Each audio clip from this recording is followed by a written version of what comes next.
Hey, what's up? It's Tati back with another review of ROH. Let's get into the nitty gritty here. Truth is that I'm bored. I really am bored. Now, for me, I've said this time and time again that the most important part of wrestling for me is the wrestling. If you guys get in the ring and y'all tear the house down, I love it. That's the most fun part of wrestling for me. However, watching ROH for the past few months, I've realized how much the stories are so important.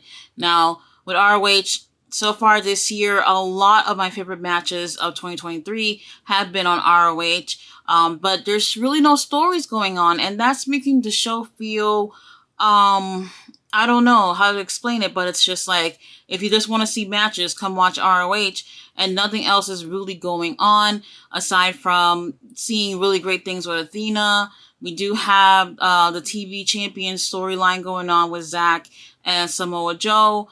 Aside from that, nothing is really having people to stick around. Like, who wants to keep paying every month for something and you're not really getting the full package here of what you should get when you watch professional wrestling? So tonight we had Tony Khan. Just when I was saying last night that I didn't want to see Tony Khan on TV, here he comes to announce a new board of directors for ROH, which is Stokely Hathaway and Jerry Lynn. Two really great choices. However, it was not needed for him to come out. Later on in the match before the main event, he announces the main event. That also was not needed for him to come out either. Now, I'll say this though. If they putting out there like a storyline with the board of directors, I need to see some changes. Like, what's the point of adding people to have some type of executive roles, whether it be on screen or off screen, and not really show any difference in the show? So that's what I'm hoping to see in the next few weeks, especially with Death Before Dishonor coming up. That's going to be in July. So many pay-per-views, a pay-per-view each month.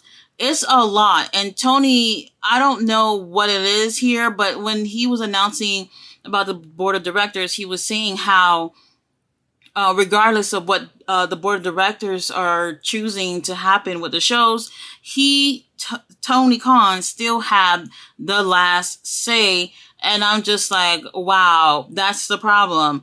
Because you have the last say is why things are not working out the way it should. Now, he does make great decisions while other times he doesn't. He needs to keep his ass out the kitchen and let the other cooks run the show so that we can see some changes here. So I'm hoping we see some changes with Stokely and Jerry Lynn. If not, this whole thing is absolutely pointless.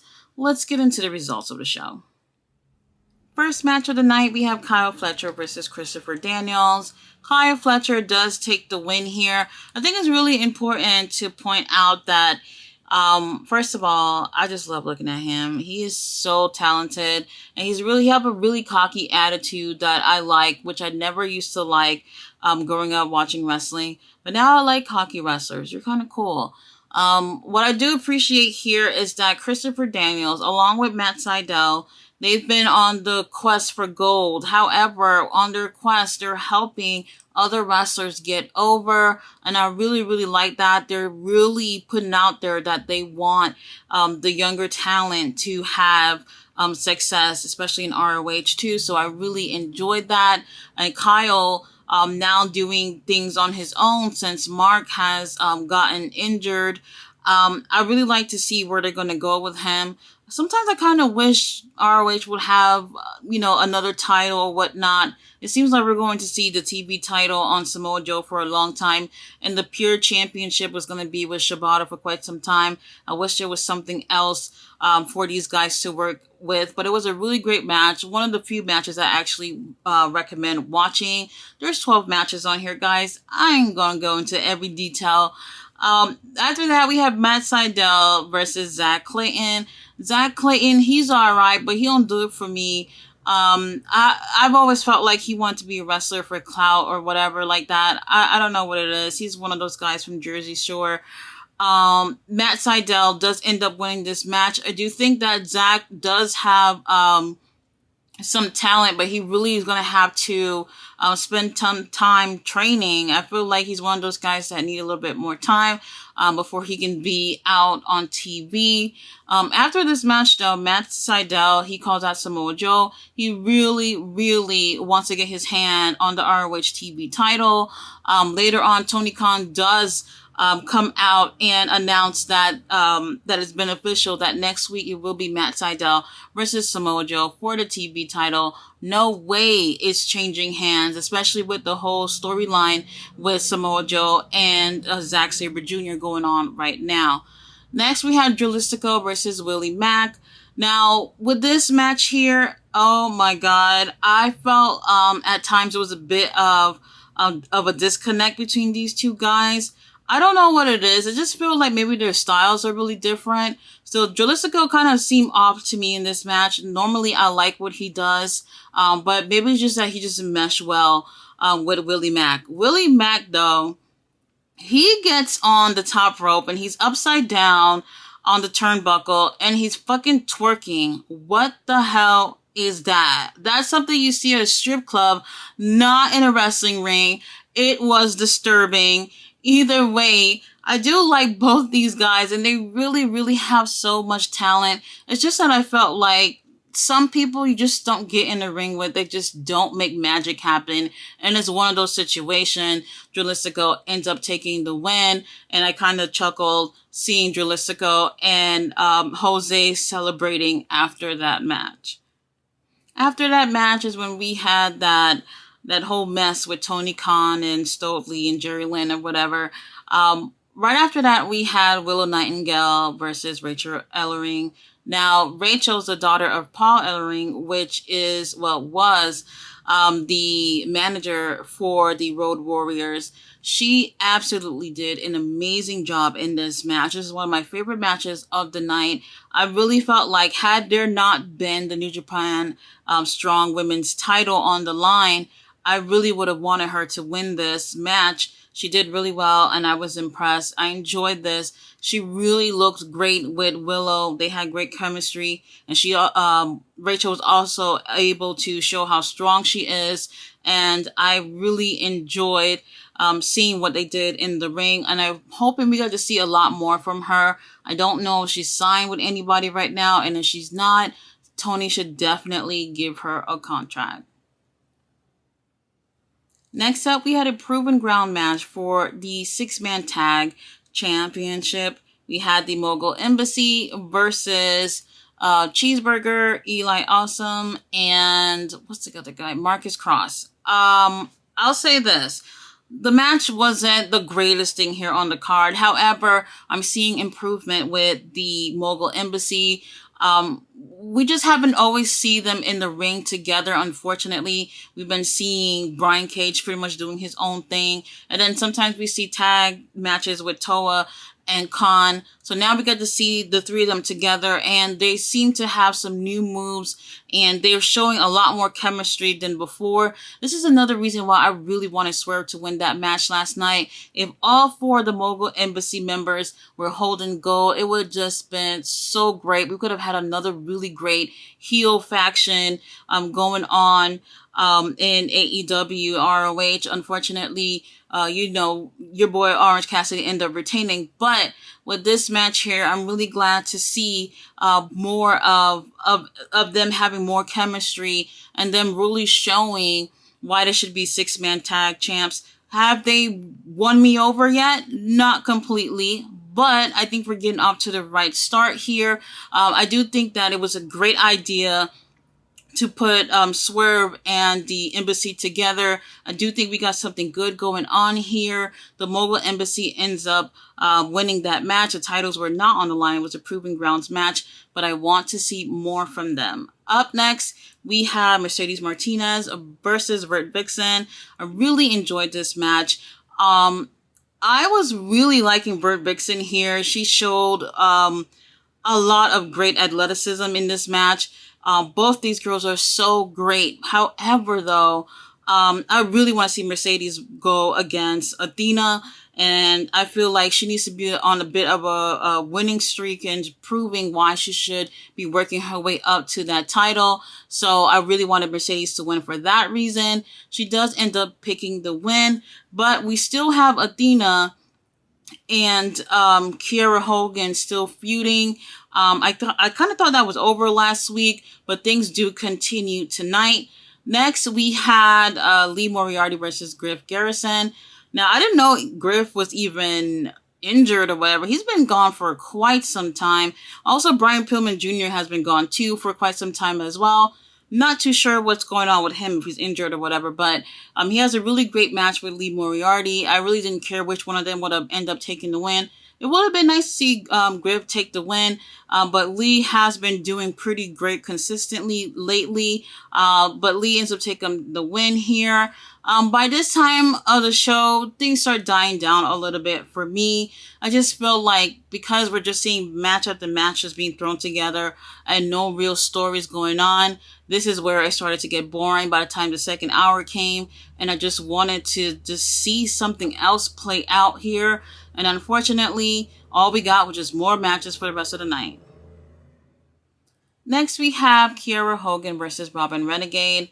The match ain't shit to me. However, Kiera ends up taking the win. It's what happens after that that's important. So while Kiera is celebrating, Athena comes from behind and attacks her. She comes out with a kendo stick and she goes to hit Kiera with it. Kiera ducks and it hits the rope, and it bounces off the rope and hits Athena on the head. Athena falls down, and then Kiera starts beating her ass with the kendo stick.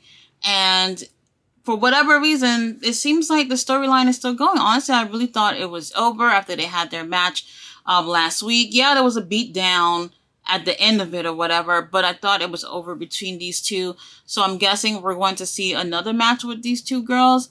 Probably, I'm not sure. After that, we have the Dark Order versus the Workhorsemen and Shane Taylor. This match I did enjoy. It was okay. I think what was most important to pay attention to here is how Evil Uno was being actually evil in this match. It seems like something is changing within Evil Uno, and you're seeing him being, I don't want to say it like a heel, but he's doing things that typically a heel would do in this match. I just felt like you got to see a much more aggressive side to him. And there's something here that I think that perhaps they're probably going to end up recruiting, the Righteous is probably going to end up recruiting the other members of the Dark Order. Maybe that's where they're going. I'm not 100% sure. But I did see a totally different side to Evil Uno in this match that I really enjoyed. It was similar to that side that he had when he had that match with Jon Moxley, like maybe 2 months ago or so. It's similar to that. So I'm guessing that maybe we could see a shift going on. The Dark Order ends up taking a win. After that, we have an interview with the Righteous, and they're with Stu Grayson. Stu Grayson is wearing jeans, and that's weird to see because he normally doesn't wear that. But he is saying how he knows the Dark Order, and he knows that they are not living up to their potential and that they could be doing so much more. So I'm guessing that maybe they will recruit the rest of the Dark Order. I'm not sure if that would be a really great idea, but we'll see where that goes. At least there's a storyline playing out with this, unlike most of the show. Next, we had a trios match that I didn't really know I wanted. We had Action Andretti, AR Fox, and Darius Martin versus the Truth Busters, which is Sonny Kiss, Jeeves K, and Slim J. They had a really great match that I enjoyed. Everyone got a chance to show what they can do in the ring here, which is better than, them having a squash match and it'll be over in like 2 to 3 minutes. To be honest, I didn't really know how great Action Andretti and Darius would be with having a third member with AR Fox. They did such a great job that later on the show, Tony had announced that those three will be going against the Mogul Embassy next week on ROH. So that would definitely be an interesting matchup.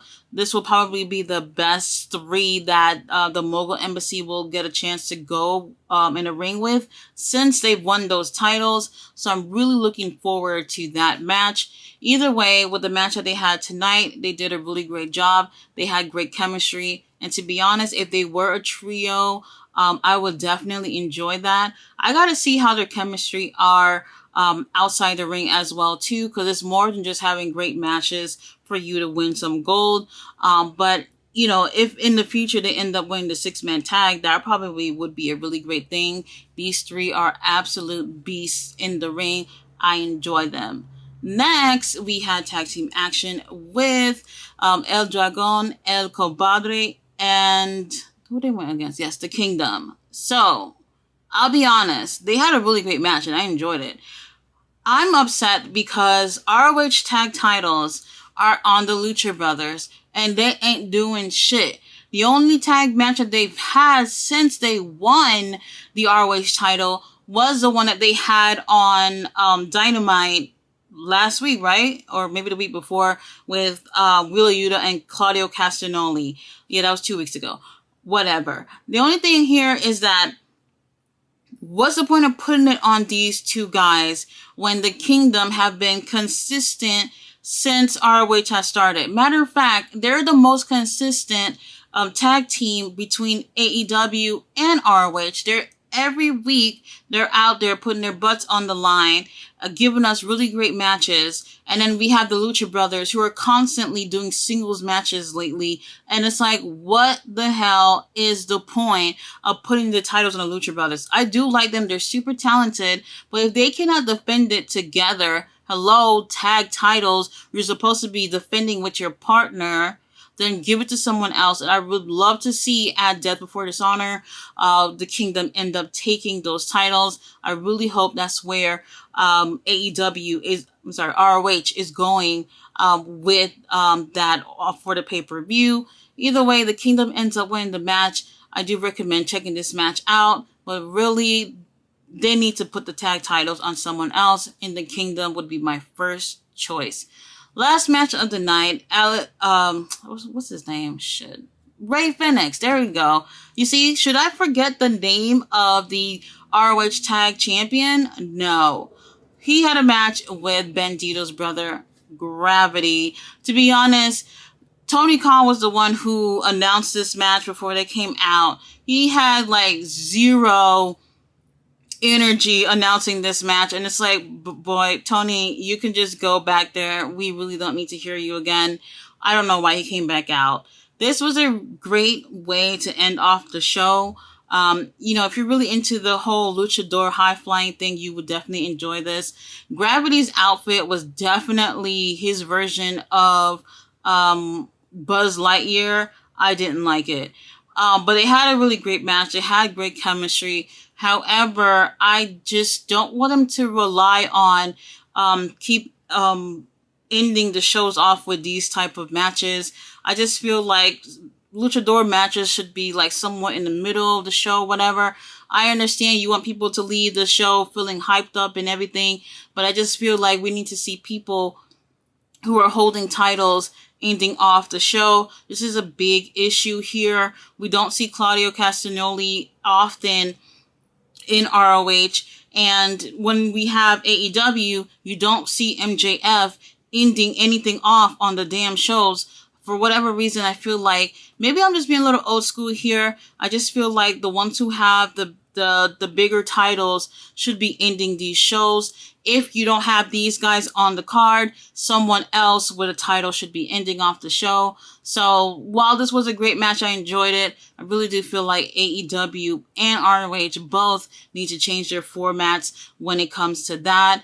The show was okay. There's definitely been better shows in the past, but if you want to just watch 2 hours of wrestling, go ahead and watch this show. Guys, thanks for watching my review. I'm getting a little bit annoyed with ROH at this point.